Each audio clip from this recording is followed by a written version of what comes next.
Do human beings really crave freedom?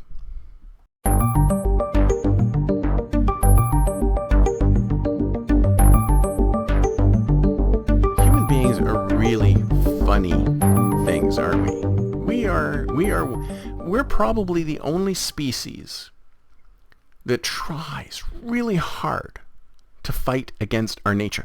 Every other species on the planet follows its nature. Dog follows dog nature. Cat follows cat nature. Rat follows rat nature. Mouse follows mouse nature. Chimpanzees follow chimpanzee nature. Every single other animal on the planet follows its nature. It doesn't even question its nature. But not human beings. No. We're the opposite. In fact, that's probably what makes us so special, is that we actively question our own nature. And even when given an instinctual element, even when an instinctual thing like comes up from underneath, we suppress it. We suppress it. We try to suppress, we try to change, we try to go against our own human nature.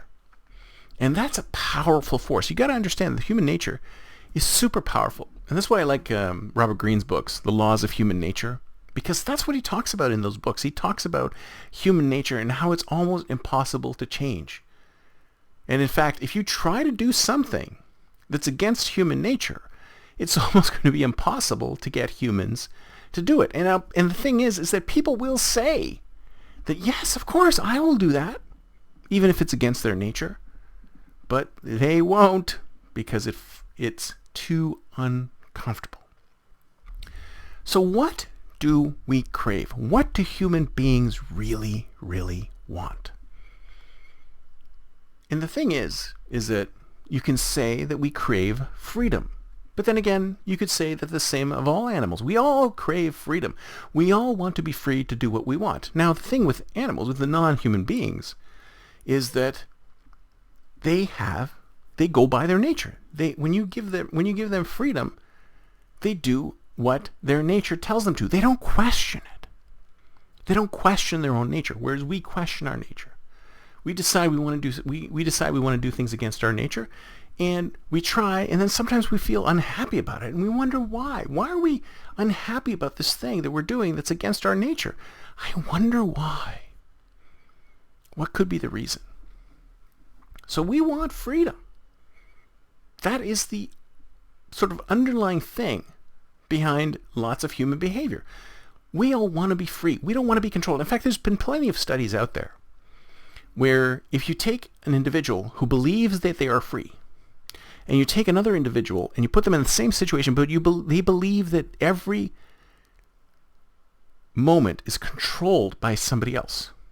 In fact, they did this, I think they did this with rats, they did this with human beings, they did this with a lot of different species. And it turns out that the species that felt or thought they were freer to do their own thing, that they had freedom of choice, was actually happier. Whether they actually had it or not, they were actually happier. But then, once you give somebody freedom, then that comes with its own baggage. Because freedom allows you to do anything. It opens up your vistas to do anything you want. And once you've opened up somebody's vistas to do what they want, to give them choice, we freeze. Because when you give someone too much choice, they don't know what to do. It's like when you go into a grocery store and there's 1,000 different kinds of cereal. And you're standing there looking at these thousands of different kinds of cereal and you're thinking to yourself, what kind of cereal should I buy? I have no idea. I have no idea. Freedom of choice is what you want. But freedom from choice is what you got. Actually, that's a line from Devo's song, Freedom of Choice. Devo is one of my favorite bands of all time.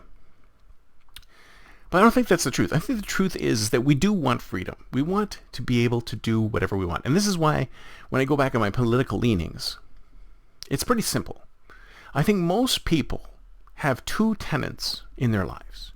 One, they want to do whatever they want.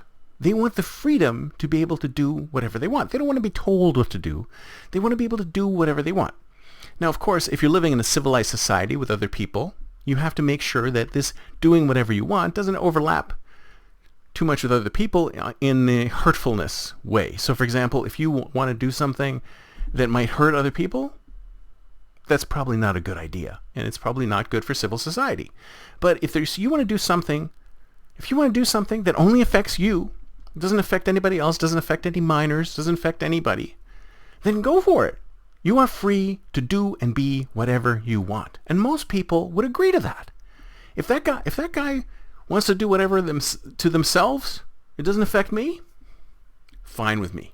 Not a problem. It doesn't bother me.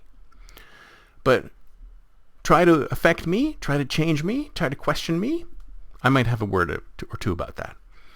So people want the freedom to be able to do whatever they want. So that's one of the tenets of my philosophy. The second one is people want to be able to retain as much of their hard-earned money as possible. So they just get really angry when they see so much waste and corruption when it comes to, first of all, they're angry about how much they have to pay in tax. And then they're angry about what happens when our elected politicians do something with that money, that hard-earned money, that they disagree with. So I'd say the second tenet of my philosophy, my political philosophy, is reduce the amount of tax that you pay. So two things: give me freedom and give me lower taxes, or no taxes if you possibly can. And that alignment is nowhere, anywhere in the politics of today, because there's control and there's high taxes. We don't want any of those things. We want freedom, but we also want the resources. And that is where we should be going. And no one aligns with that philosophy. That's why everybody is so unhappy with the politics of today. People are unhappy with the politics of today because neither side is on our side. Human beings want freedom, but nobody wants to give it to them. Where are we going to go with that? I don't know. See, personally, I think that in the future, we should be doing away with a lot of the politics that we're doing today. It's unnecessary. We have the technology today to have direct democracy, to be able to vote personally on any issues that have to do with individuals. I mean, we might even get to a point at some point, where we have such a sophisticated AR and VR technology that we can live in our own world. In fact, even if we live in a particular city, just think of it this way. Can you imagine how cool it would be if you voted for somebody and there was multiple presidents, multiple parties, but you still lived in the same geographic location?